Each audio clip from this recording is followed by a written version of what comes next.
Thanks for tuning in to episode 261. You know, you would think after all these episodes that we would have these technical issues lined out, but this is the second time for me to do this cool intro. But welcome to This Week in Real Estate, where the TR You're live, man. Yay, I am live. All right, we're broadcasting live finally. Wednesday, January 24th, 2024. It is 24/24 today. Maybe that's what Critic Geek works. This episode was brought to you by listeners and viewers just like you. And I would love for you to invite others to the show. If you're watching on YouTube, you can comment and I can display your comment just like Olivier. He's there first. Numero uno. What's up, Olivier? And Elizabeth Nightingale, she's tuning into from Charleston, South Carolina. Leave a comment. Let everybody know where you're coming from. I'm so glad it's actually working now. I don't know what happened. I had the whole countdown and everything, and it said you're live. And then I looked up, and there was nothing streaming out anywhere. So I'm glad we're live now. We have tons of news stories to cover. I should mention we're also on Facebook and LinkedIn. You can comment there, and I can display your comment. And if you want to join us on Clubhouse, you can raise your hand, and if you have a bio filled out, one of the moderators will bring you up, and you can add your voice to the podcast. It will be living in perpetuity forever. We have tons of news stories to cover today, and the whole purpose of this show is to have one place where you can go to spend about an hour to know everything that's happening in the real estate industry.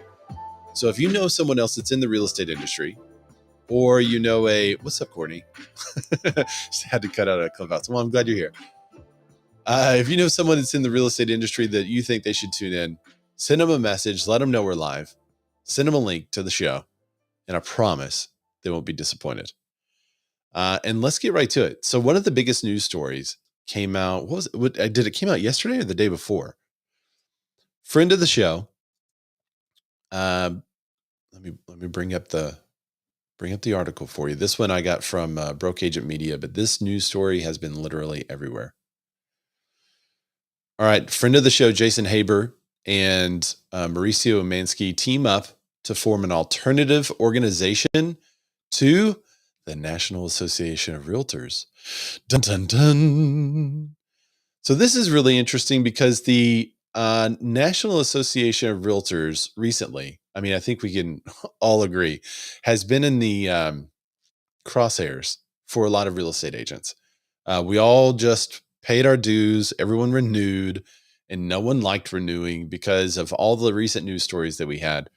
Recent news stories like the sexual harassment stuff kind of being covered up and paid off.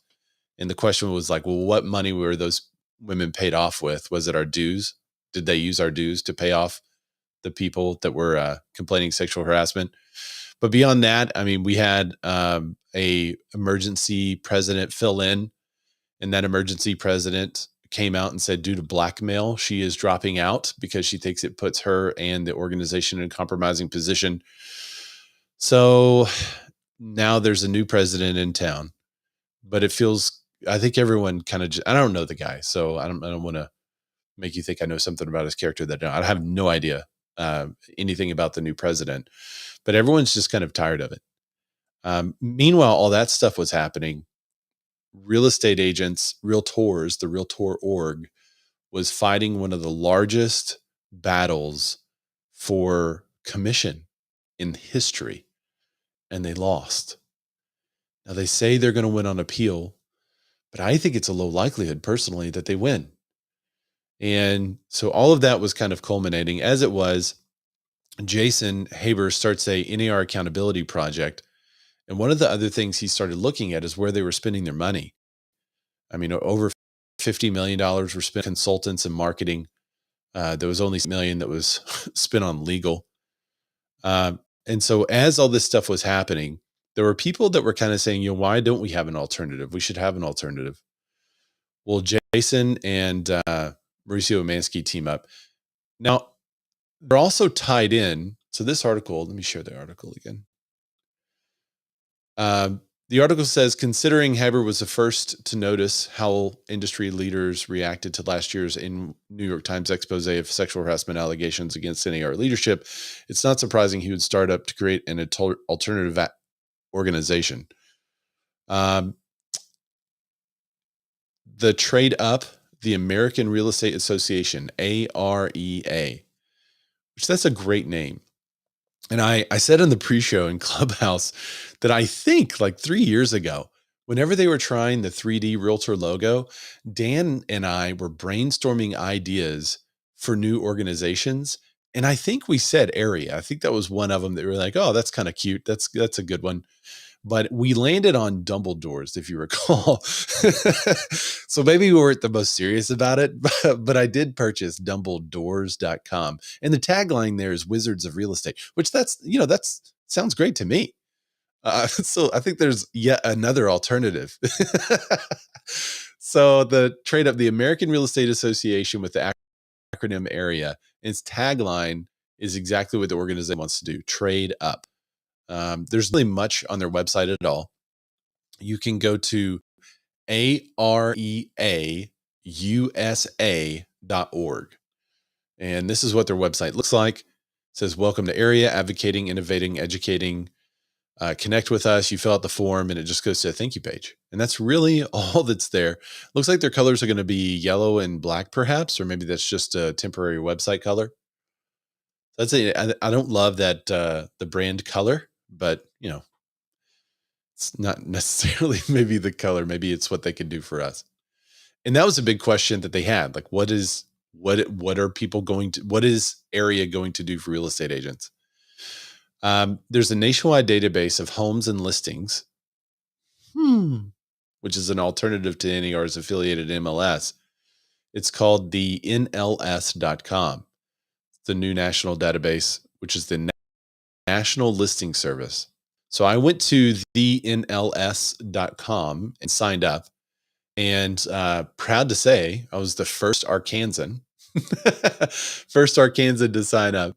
This is what that looks like, the National Listing Service. You could search for properties, find a buyer for your property, which that's interesting. It kind of looks like a regular home search website. It's got a good look to it. It's clean, easy to understand. And you can go down to the bottom, create an account, or agent sign in, become a member. On the agent sign in, let's see if it automatically sends me a note. It's thinking about it. Okay, there we are. So this is what it looks like on the agent side of things. So obviously I just signed up, so I don't have anything here. But you can see, let's find us a listing. Whenever someone signs up, it's got this, what's happening over here. See, 7 minutes ago, 1 hour and 7 minutes ago, I became a member. I should thumb myself up. Very good. Good job, Ray. And then you can see a new listing. So let's look at what this listing on Huckleberry Trail is. So this listing is in Woodside, California. Somebody just put this in. What was her name? I don't see her name listed on here. And there it is. Tammy, Tengs, Tammy Tings. So it's got the CSO. I guess is that a compensation for somebody that's bringing the buyer 3%? I guess that's what that is. But there you go. That's what a listing looks like on there. Pretty easy to understand. Obviously, this is a land listing, so there's no beds, maths, and such, but there would be. There's only one photo. No, there's 14 photos. So you got to click on the photos to see more photos. That's kind of cool. I mean, it looks fine to me. There's nothing egregious about the look of the National Listing Service. It's got this very pink red header, which if it's coupled with the AREA area, then you would think that they would also share brand colors. The current cost to sign up for the National MLS is $0. They have a fee that's listed on there of $200 a year, and it's blacked out and says 0. The current fee to sign up for AREA is $0. However, they're raising money, and once they have it up and running, the fees are going to range from $400 to $500 a year. So that's about half of what we pay to NAR. So give me your thoughts. Oh, Elizabeth Nightingale says, I broke YouTube because I'm so popular. Thank you. Matt Hey LaMarche Ray. is here. What's up, Matt? I see him in the comments on YouTube. And he says, don't forget to like and subscribe. I agree with Matt. All right. What was that? Go ahead, Jack. Hey Ray. This it kills. This sort of bums me out because I think the establishment of NAR.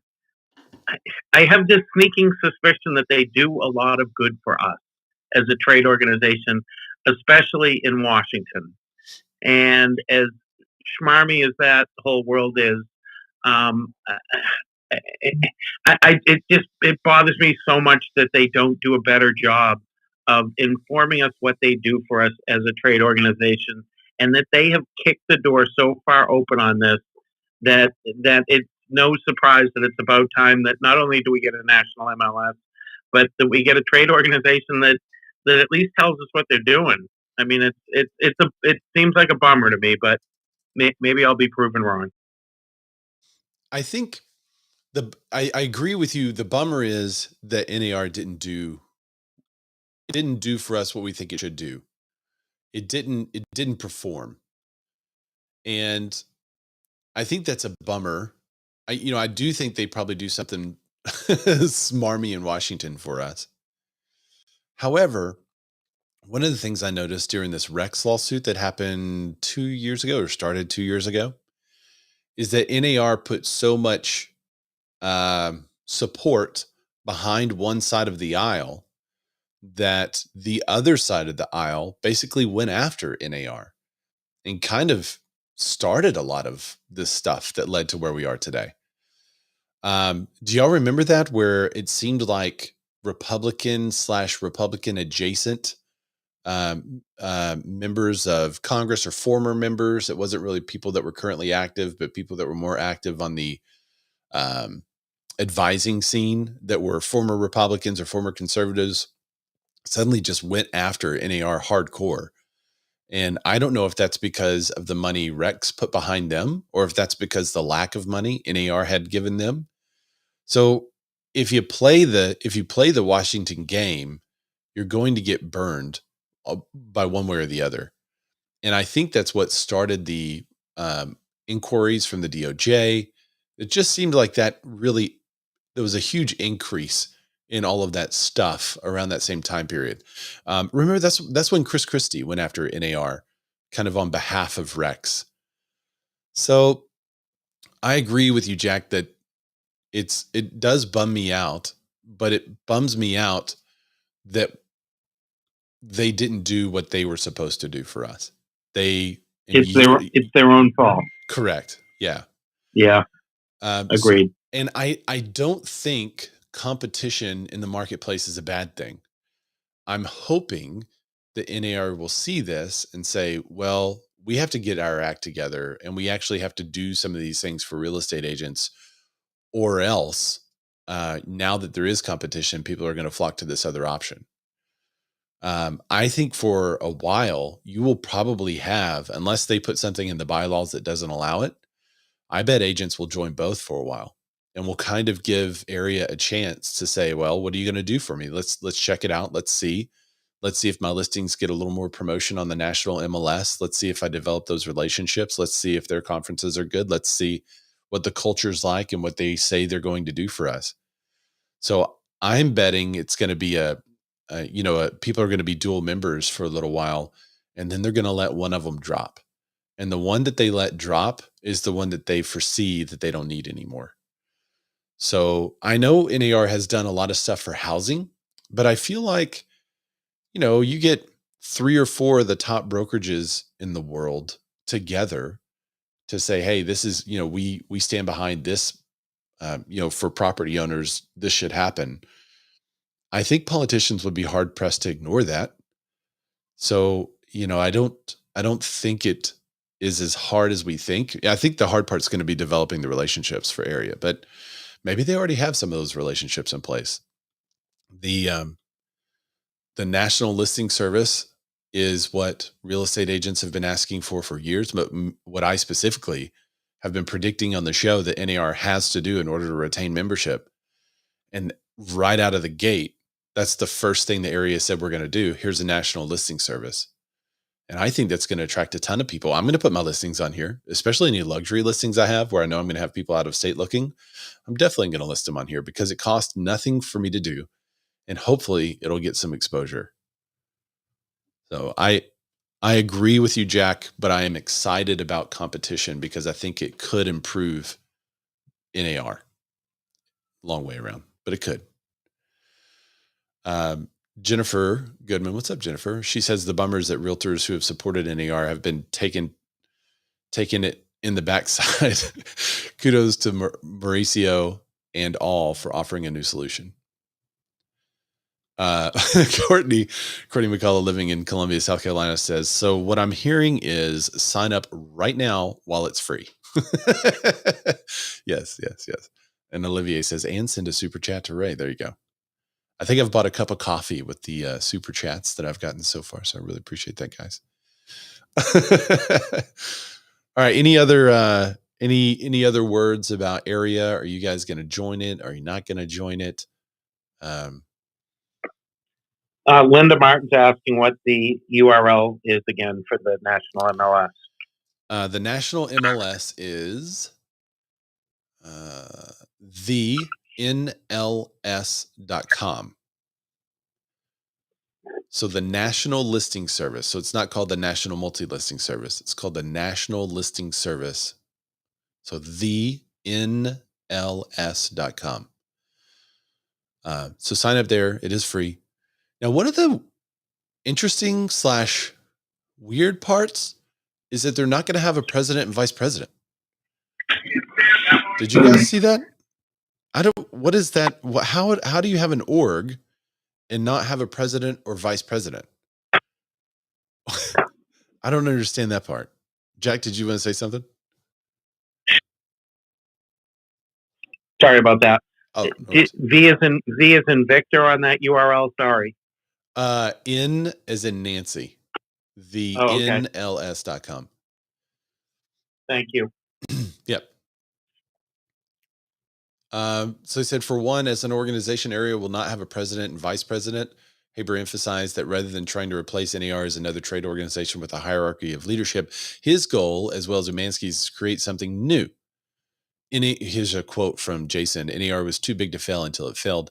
People want something different, setting ourselves up for failure. We're setting ourselves up for failure if we try to replicate NAR model. Another big difference is they don't plan to charge anything for membership for at least another 6 months.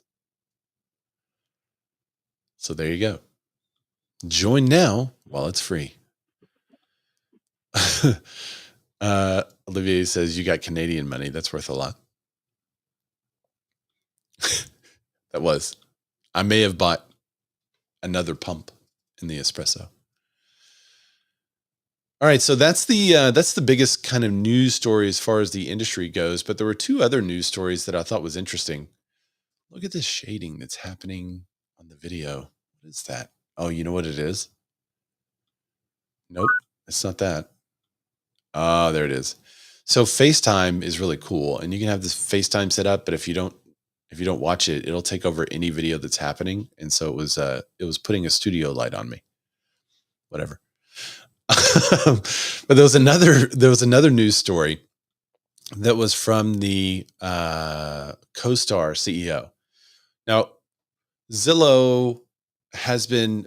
Realtor.com has been kind of taking shots at CoStar. CoStar has been taking shots back. So this is the latest. Blame Ziltorfin, CoStar CEO says competitors souring industry rep. So this was I think this was at Inman that he said this. Andy Florence doesn't care if you call him a liar. The CoStar Group founder, CEO, used his latest Inman Connect New York appearance on Tuesday to take aim at Zillow, Realtor.com, and Redfin for so-called bait and switch business tactics and address criticism about Homes.com astronomical website traffic growth during the last half of 2023. And I'm sure all of you that are real estate agents received the mailers, the 2 or 3 mailers that Homes.com sent out that showed like this huge increase in traffic. So I'm wondering if some of that was from them taking off HomeSnap and real estate agents trying to figure out how to show homes through their website. But nonetheless, they did have a huge increase in traffic. Enough so where I called them. It was like, is there like, what do I do? Do I advertise? Do I pay you money? Like, what do I do? They're like, no, you can't do anything. So I'm like, all right, well, that was Mailer was for nothing then. In October, CoStar Group ruffled feathers after announcing Homes.com had usurped Realtor.com as the nation's second biggest residential portal. CoStar Group said Homes.com's monthly unique visitors jumped from 46.3 million in August to 100 million in September. It's a whopping 117% change. The triple-digit growth earned a side eye from competitors who said CoStar's numbers are copious paid advertising. They also provided traffic data from popular third-party providers ComScore, SEMrush, SimilarWeb to disprove CoStar's growth statistics. And he said, we use Google Analytics. It's widely accepted as the gold standard. It's how Realtor.com reported their numbers in the last decade, and how Zillow reported their numbers for the last decade, and how Redfin reports. Now people are starting to abandon the numbers they've used forever, he said. So it's a little bit like if you win a basketball 140 to 75, and at the end of the game, they say, let's not look at the number of baskets through hoops. Let's look at dribbles. That's a great analogy. So he's going for the juggler, which is good. So I talked to the Homes.com president last year because I wrote an article about how real estate agents, if you searched a real estate agent's name on YouTube, you'd get a link to Homes.com. And some of those creators, namely Christina M. Smallhorn and some others, did not appreciate that because they want people going to their YouTube channel when their name is searched and not to their Homes.com profile. And apparently it was a little glitch in the system where the search was gathering all of the data in the system, not just homes, but also real estate agent information, and then was displaying the profile. Now, there was no charge to the real estate agent for this. And if somebody went through the website and connected with them, supposedly they would be directly connected to that real estate agent. But there were a lot of questions like, well, what if that person then sees a different home? Are they still connected to that agent? How does all that stuff work? So they basically said, all right, we're not going to do that anymore. And they stopped. Christina M. Smallhorn said, look at this. I love that you're here. She says, nope, I wasn't happy about it at all. Glitch my rear end. So they were finding unique ways to drive traffic to their website for sure. But the president said, we are agent friendly. We want to make the best possible experience for consumers to connect with real estate agents. And I said, well, we'll see. We'll see how that plays out. So Flores said Zillow is the final giant that CoStar Group must topple. Although it will take years of work to match Zillow's traffic and pop culture status, the CoStar founder and CEO said those two factors are small apples when it comes to agents and consumers' actual experience on the website. People conflate high traffic with positive consumer experience, but they're two separate things. Traffic is traffic. Positive consumer experience is positive consumer experience. And I will say one of the things that gave Amazon.com a foothold in our society as a whole was the focus on the end user experience.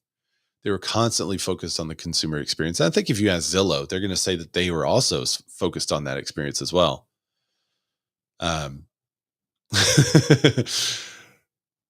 Christina said, yes, all major websites are really working to help real estate agents. Insert sarcasm. I hope you heard it dripping on my words there. In the rest of the world, when an agent has a listing, their name is on the listing, their phone number is on the listing, and there's branding happening, Florence said. Only in the United States is it the portal's brand goes on the listing rather than the agent's brand. That's bizarre. If you're an agent, you may not be catching this, but buyers have been trained to not ever hit contact agent, because if you do, you need to buy a new cell phone. He said, I've tried it. I've submitted leads on 3 houses. I received 140 calls, emails, and text and voicemails within 24 hours. Wow. Florence said Homes.com is a your listing, your lead model, which eliminates those experiences by connecting consumers with a listing agent and no one else.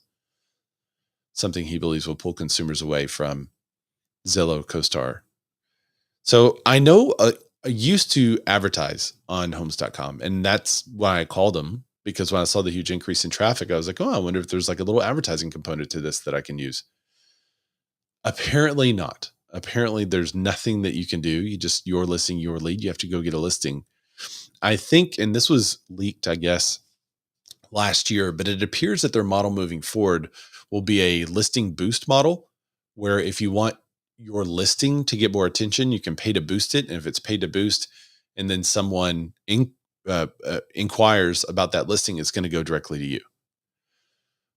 There is also some question if a consumer is working specifically with a real estate agent and then they hit the contact button, what's going to happen with that person? Because if you remember, if you were on HomeSnap, you could basically capture a lead, capture a buyer. You could send it to a buyer and use that as your search portal. And then when that buyer says, yes, I'm working with Ray, anything they inquired about, I would get. So I'm wondering how that works. If they're already in the system with an email address and they go register again on their own, does it still connect us? Do I see what they're looking at?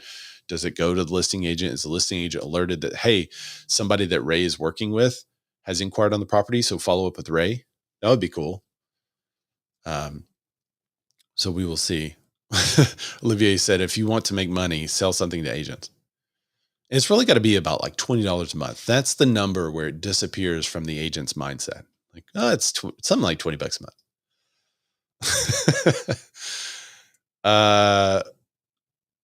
month. Rachel says that won't happen. What won't happen? Which part of it? I don't know which part you're in. Okay, so I don't think I have anything else on that. Any comments on CoStar? Does anyone? So I like the CoStar commercial side. CoStar created basically, they kind of take over in our local multiple listing service. There are hardly any commercial listings. Everyone just listed on CoStar. I'd love to know what it's like in your area. If it's like that, drop it in the comments. Okay, let's get to the next story. There's one more little industry story I want to cover. It's another commissions lawsuit. Kathy Sparks said CoStar has left the HomeSnap Pro agents SOL. Yeah, they want you to go over to homes.com, Kathy. They say that they're still not there, but a lot of the functionality that HomeSnap had, homes.com is going to also have. So if they continued to develop out homes.com, then it would look like they have two competing apps / websites that are doing the exact same thing within their own company. So supposedly over time, that functionality that we liked on HomeSnap will be at homes.com, but it's not there yet. And I don't know if they've changed their mind on that or if they're still thinking that, but that's what they said initially. It's tedious to schedule a showing through homes.com right now. Kathy says, totally messed up my website, et cetera. Hope it returns. Yeah, I remember when people were using the Pro to get their Google My Business listing up. And that was one of the things that we said on our masterminds, like, do not trust that kind of stuff with one of those companies. You want to do that stuff yourself, because if something happens, then, like she said, you're SOL. All right, so there's another commissions lawsuit. This one's in California. It names 36 defendants. I'll put it up there so you can see the list. Articles on Broke Agent Media. On January 17th, 2024, home sellers Gail Fierro and Patrick Thurber filed a complaint in U.S. District Court against 36 defendants, accusing them of collaborating in anti-competitive practices. The 36 named defendants are the National Association of Realtors, the agency Compass, EXP, several EXP World holding companies, Berkshire Hathaway, BHH, First Team, Rodeo, Realty, Pinnacle, California. You can see the whole list here. California Association of Realtors, combined LA West Side MLSs. So they're naming all the regional multiple listing service as well. Arcadia Association of Realtors, Burbank Association of Realtors, Citrus Valley Association of Realtors, Glendale, Inglewood, Montebello,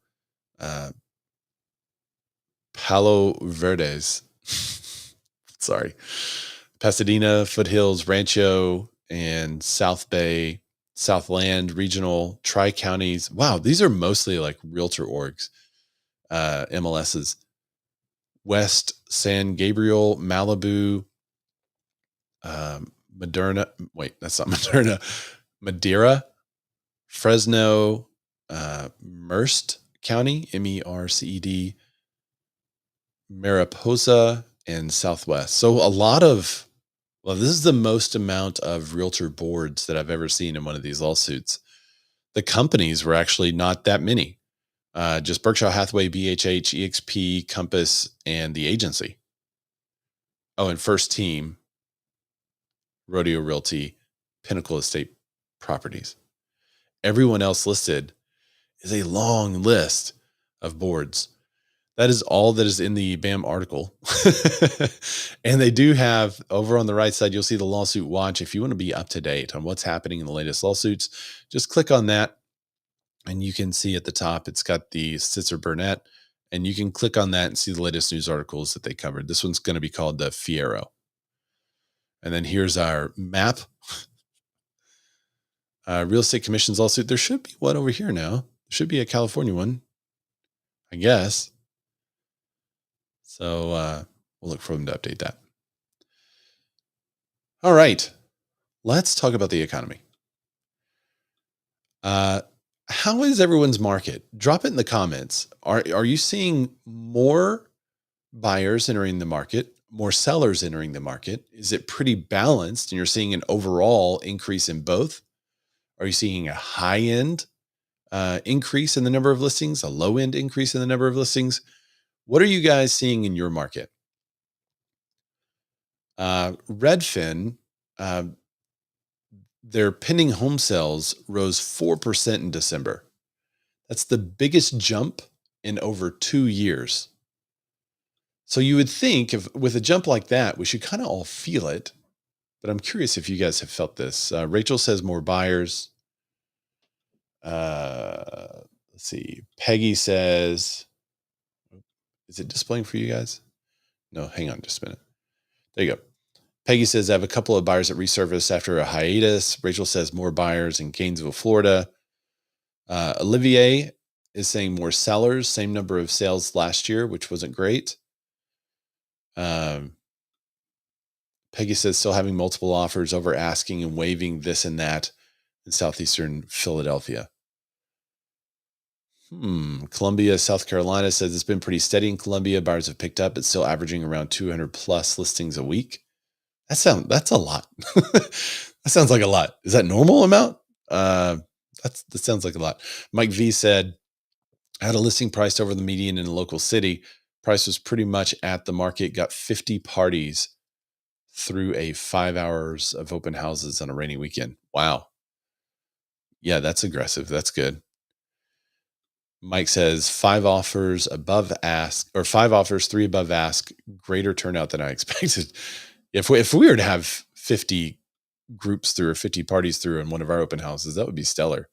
Jack says strong demand, winter and low rates holding back supply. 725K listing just had 10 offers and went over 1 million.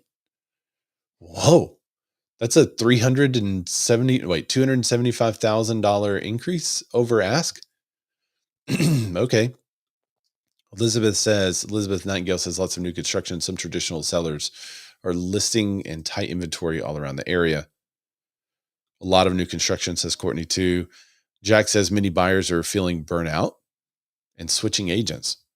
We have had 3 this week contact us who had terminated with their agent and moving to us. So that we are also seeing that. Mike says he thinks there's a lot of buyers sitting and waiting on rates to drop. Hillary, what's up, Hillary? She says she just competed on a low end, 37 offers. We lost with 30K over on a 250K. Okay, so we talked a little bit about this on the show last week, but some were predicting that 2024 is going to be better than 2023. But 2023 just kind of rocketed off like a bang. The first 6 months were amazing. The last 6 months were terrible, if you recall.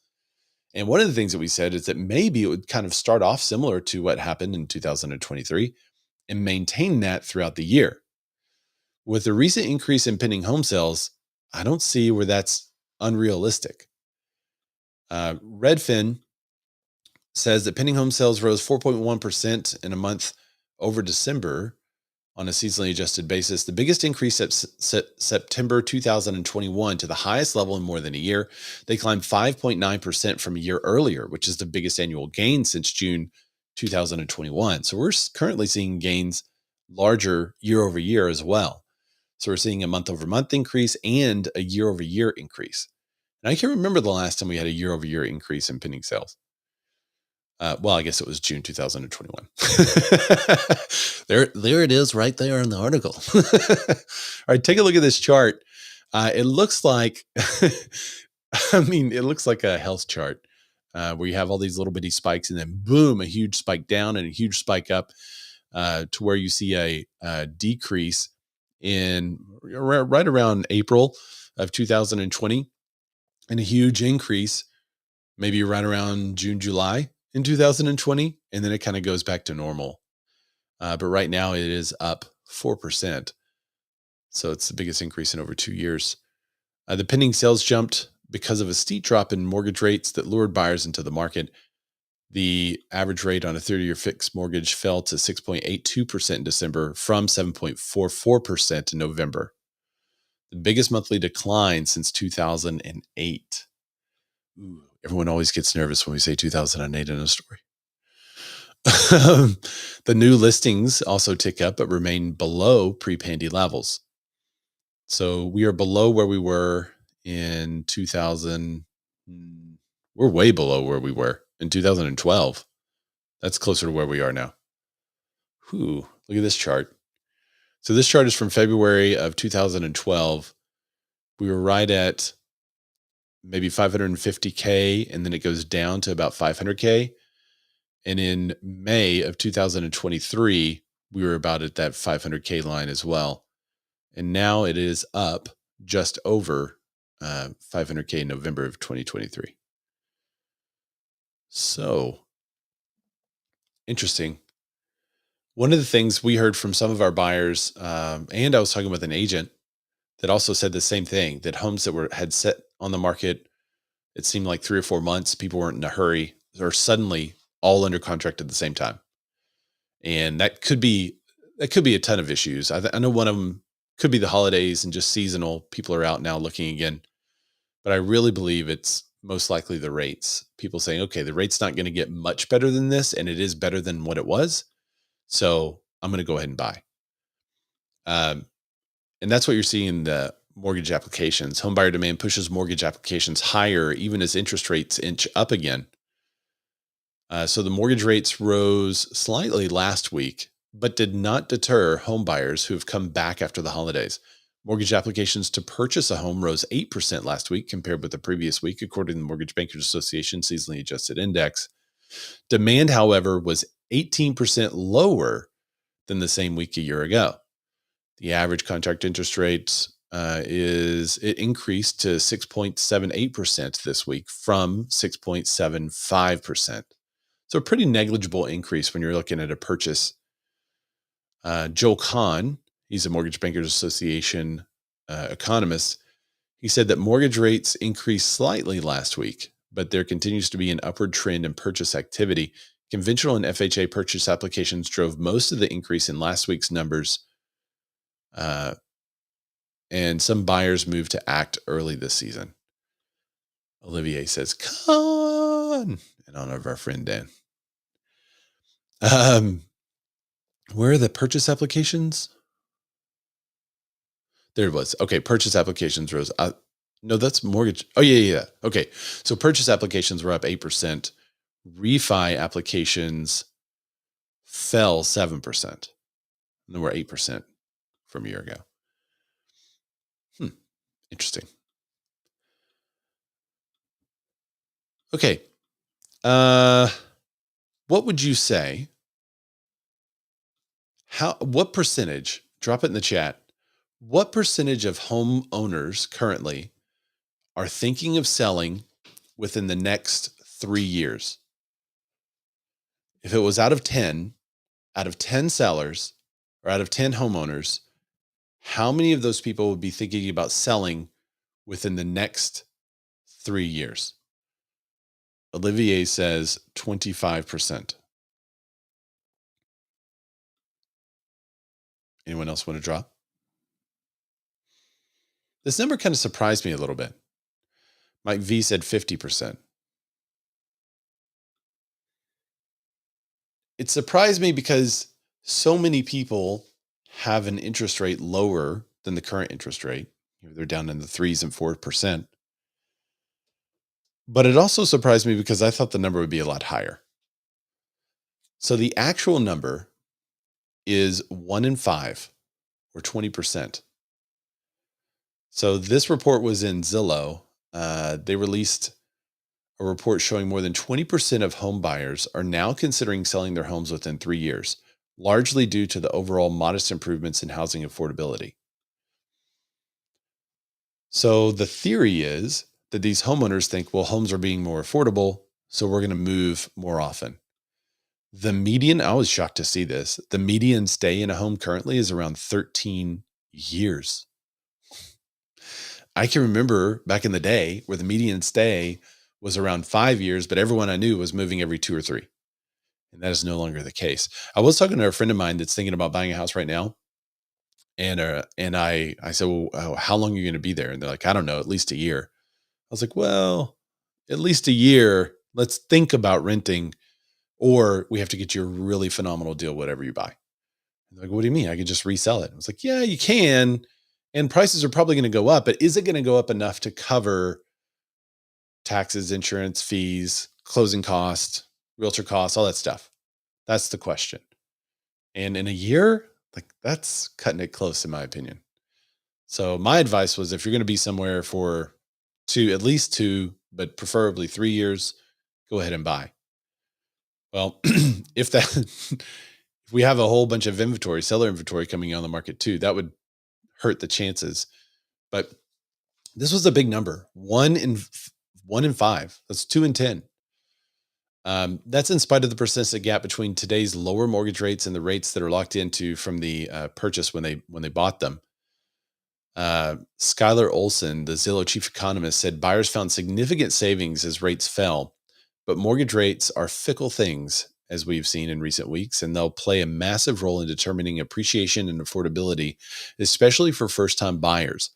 Going forward in 2024, fortunately, the rate lock appears to be wearing off for some homeowners who show encouraging signs that they're ready to come back to the market. And I wonder how many, wasn't it like 1 in 10 of the loans were adjustable rate mortgages? I can't remember exactly. But if that's the case, that could be why there's sellers that are currently in their home with an adjustable rate mortgage that bought at the height of the market. They're like, yeah, I mean, if that loan comes due in 3 to 5 years, we're definitely selling. Housing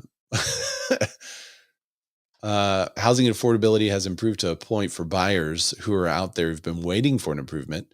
Zillow's report offers some encouraging news that the monthly payment for a new mortgage on a typical U.S. home is now $1,790, which is down $143 compared to last October. So you guys can go check out Zillow's full report or the BAM article. The Broke Agent Media article tends to kind of break it down a little bit more, do some of the research for you. But the real estate market, so this is kind of where the title comes from. $700 billion default. Is it coming? Is a $700 billion default on the way for real estate? Now, I know some of you thinking like, oh, there's no way. There is a way. We've talked about the way a little bit in previous shows. One we talked about was, what's the guy? Grant Cardone saying that this was coming. Barbara Corcoran said that it was going to be a bloodbath and this was coming. And the World Economic Forum in Switzerland was happening. Let's see, Cantor Fitzgerald. He's the CEO of Howard Lutnick. And he said that there is a generational shift on the horizon, warning of massive loan defaults. He says, I think $700 billion could default. The lenders are going to have to do things with them. They're going to be selling. They're going to be going to generational change in real estate. There's going to be a generational change in real estate coming at the end of 2024 and all of 2025. He said, we'll be talking about real estate being just a massive change, 700 billion to 1 trillion in defaults coming. And that's because there's about 1 trillion that is coming due. And when that happens, there's going to be a valuation of those properties, and the valuation is going to be lower than what those, what the people that own them owe. And he gives an example of somebody. He said, when you have $120 million loan on a building, and somebody says, I'll give you 90 million at a much higher rate. He said, you pretty much just throw the keys back to the lenders. Real estate equity rates are going to be in trouble. He said, one way to make money in the deal is to be buying the loans.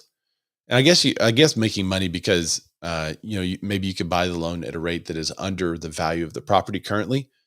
And if it's a non-performing loan, then you take possession of the property.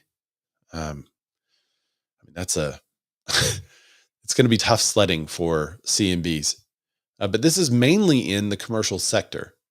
So I'm not seeing a lot of the actual economists say that housing is going to crash. But those who are saying that there's a crash coming are all pointing to the commercial sector. And some have suggested multifamily simply because the oversupply of multifamily housing. But it appears that it's going to be mainly in the commercial sector. So how does that impact residential? Well, it's going to impact those banks that hold those loans. And those banks are there to give mini loans to regular homeowners, regular home buyers. And when that happens, you'll probably see another tightening of regulations. You'll probably see them saying, well, this one's a little too risky for us. Let's send it somewhere else. So the $700 billion in default that's coming is strictly for commercial. And we will see how that impacts residential.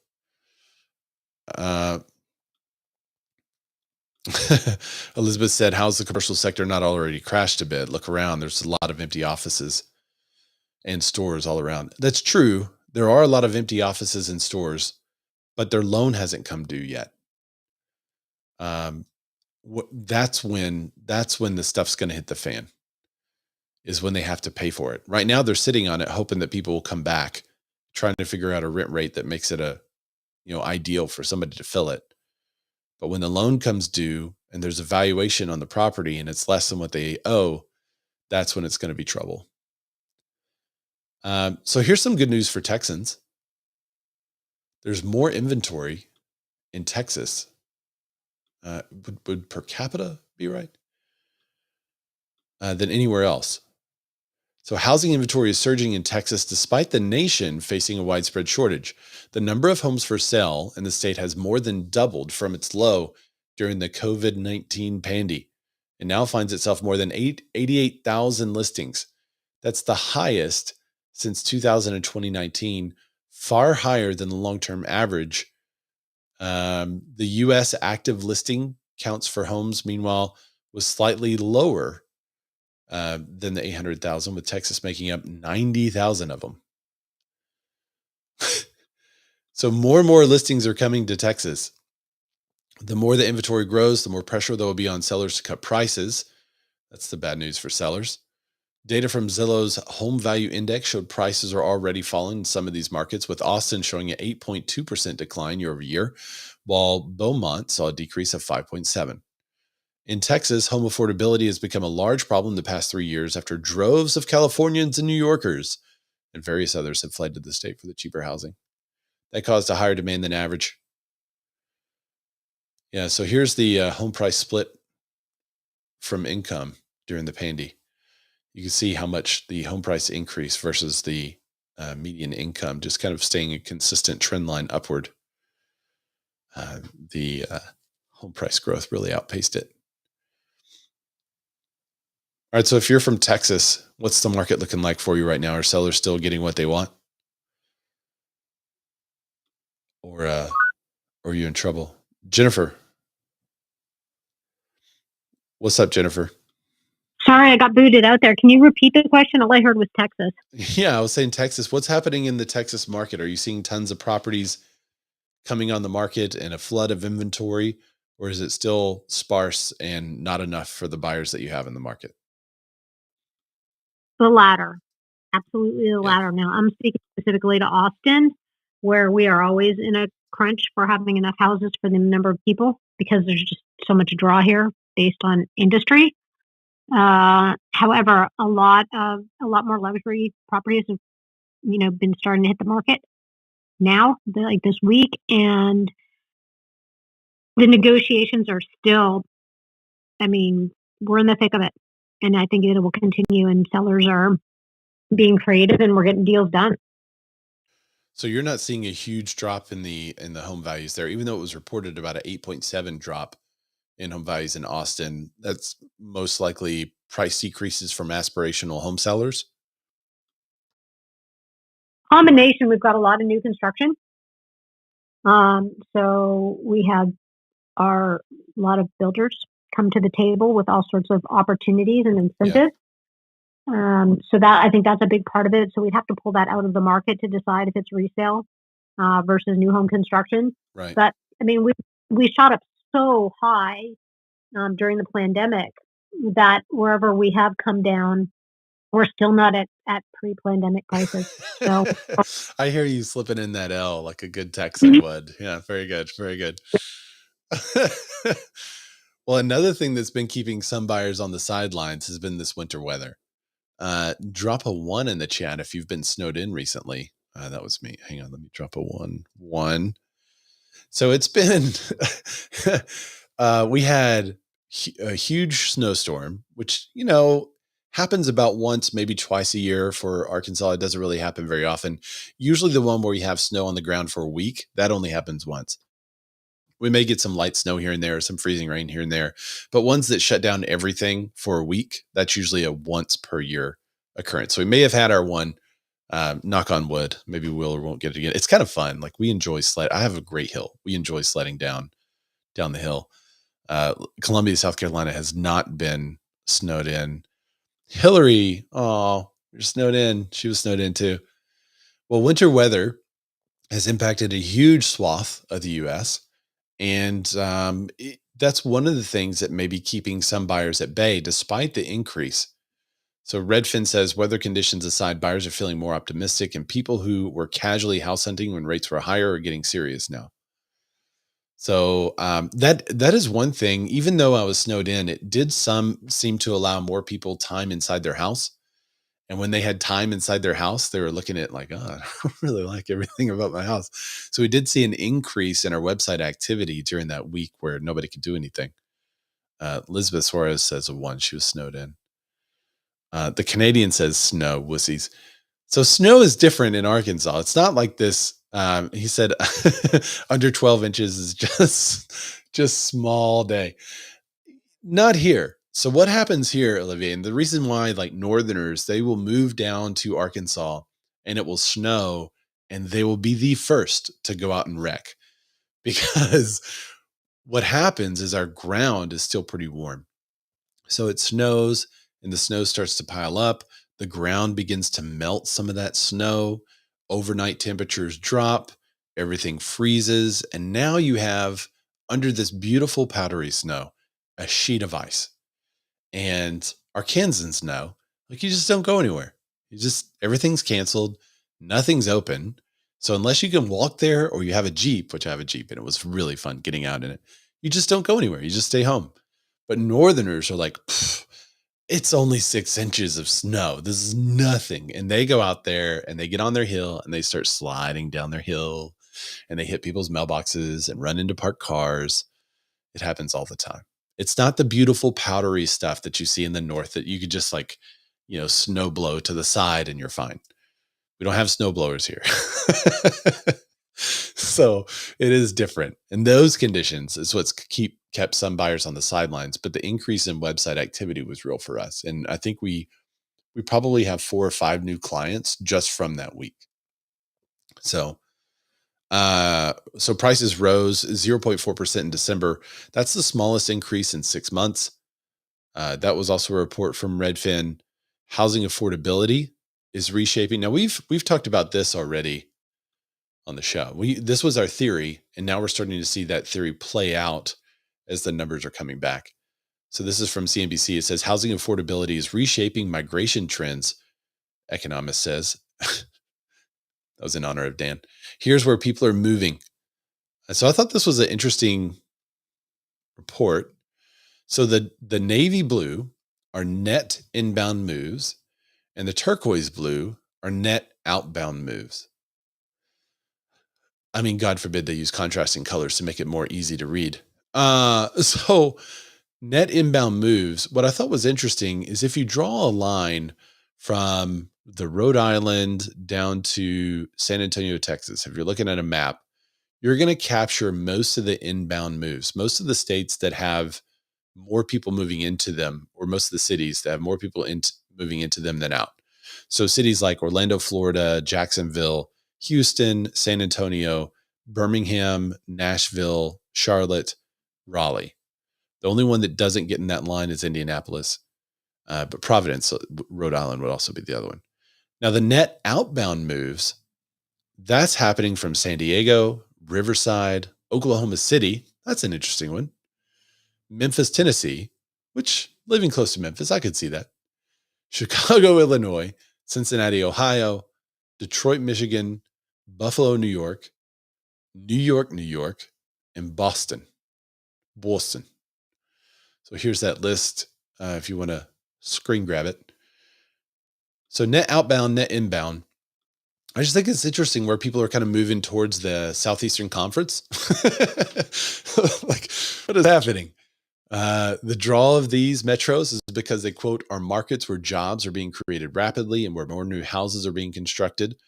For example, Charlotte and Raleigh have become tech and financial hubs, attracting workers from metro areas like New York City.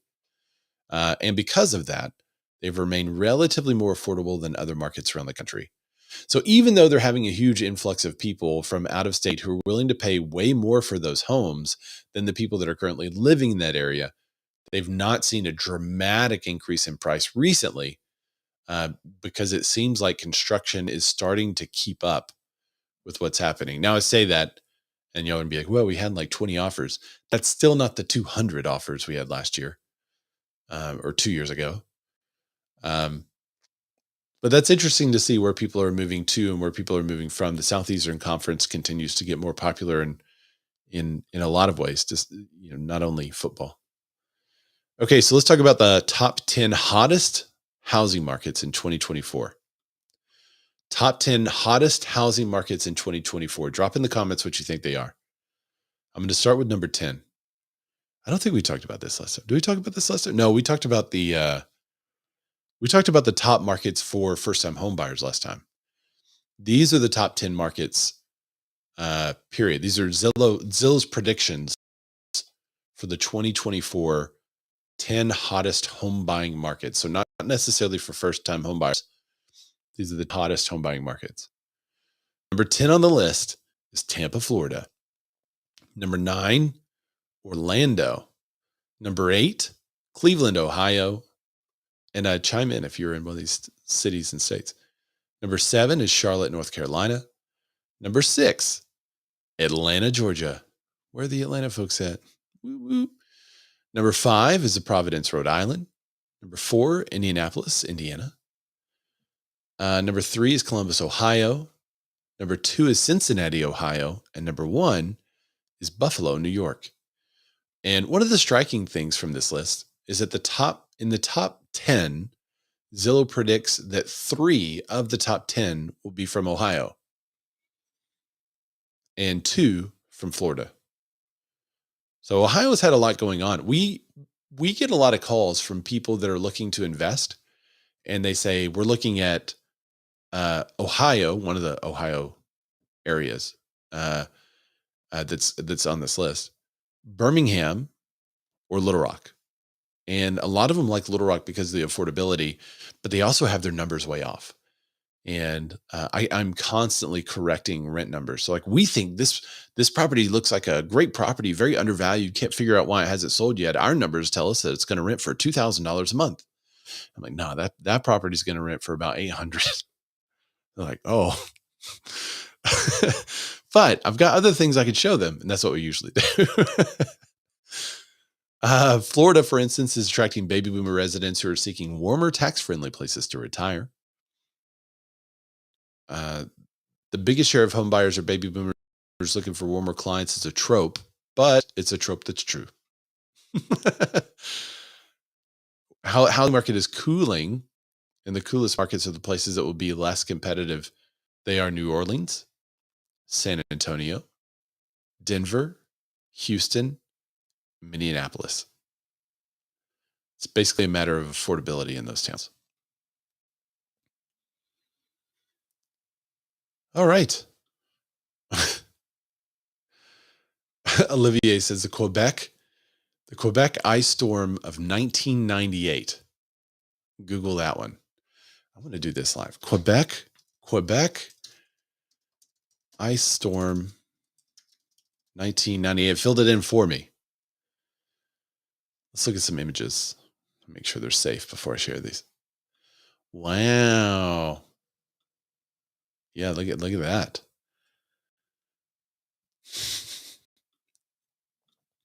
Here we are. Sorry, just a second. I get to get it to the main screen here. Bam. That's bad stuff. They sent at the time, if memory serves me. What'd you say? Say that again. I'm sorry. They sent it to Ontario as well, if memory serves me. What? Look at that. I was living there. Bad. It was just as bad as the 2015 storm. Yeah, no, it was pretty bad. I missed a month of school, and look at the picture of the car.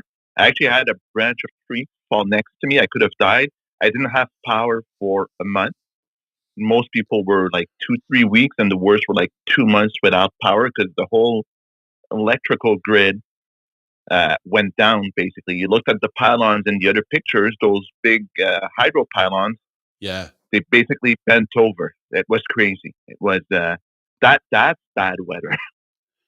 Yeah, that's pretty terrible. What's interesting though is it didn't. I mean, I guess it's just ice, so it's clear. But the ice piling up on them is what bent them over, right? Yeah, Wow. they actually used helicopters to remove the ice from the lines. They were dropping like big logs or metal pieces to break the ice, and the ice was basically, I don't know, maybe 5 inches thick at the end. It was ice rain over 2 days that did that. So ice It was rain. pretty bad. So this is what I'm saying. We get ice rain. We don't get it to this extent, obviously, but that's what we get. The sleet.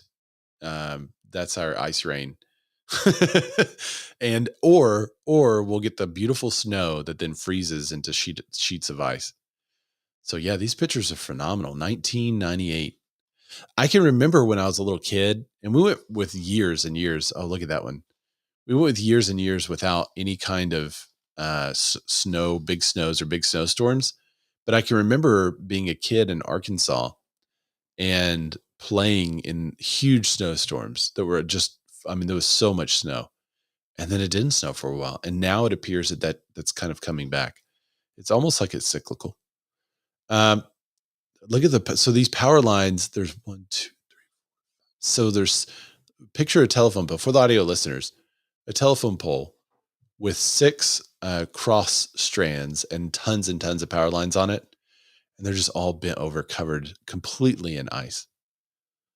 Wow. And normally you get the nice puffy snow, right, Olivier? We get nice puffy snow. Sometimes we get heavy snow and then it turns into slush. Like this Friday, it's going to be like 2 degrees Celsius, or like 35. So we're going to get like heavy snow / rain / freezing rains. It'll be a pretty bad mess. So that'll be interesting. But 98 was really something special. We almost ran out of water. We were like 4 hours away from not having any more water because there was no pumps at the filtration stations. That's bad. Yeah. It's, man. Yeah, that would be, well, and you didn't have electricity. Do y'all have gas, like natural gas and stuff like that? Gas ranges up there? No, but we had fireplaces. I remember sleeping at home and it was like 35 in the house. We had a fireplace. We closed down the room with blankets. So one room was warm, but we basically lost everything. I worked at a grocery store, so I was happy to go work because they had a generator there. So I had power. Wow. So you go there and warm up. Elizabeth says that she's shivering looking at the photos. And Peggy says that affected the Northeast corridor. We have major roads shut down for 2 weeks. Wow. Fun times. Well, thanks everybody for joining the show today. And thanks for all the discussion and everything that we had on Clubhouse. I appreciate the Clubhouse crowd putting up with 2 intros today, because for whatever reason, we went live. We were not live. Next week, we have several special guests. So it is a listener show. We're going to start doing this a little more often. So if you want to be on the show next week, send me a message. If you're available, we may have you on there. So we're going to have actual listeners on the show on video. And we'll be discussing the top news stories. I think we're also going to have Jason Haber, if he can make time for us next week. We'll have him join us as well and tell us a little more about area, what their plan is. So it should be a fun discussion. But thanks everybody for joining, and I'll see you next week. Bye.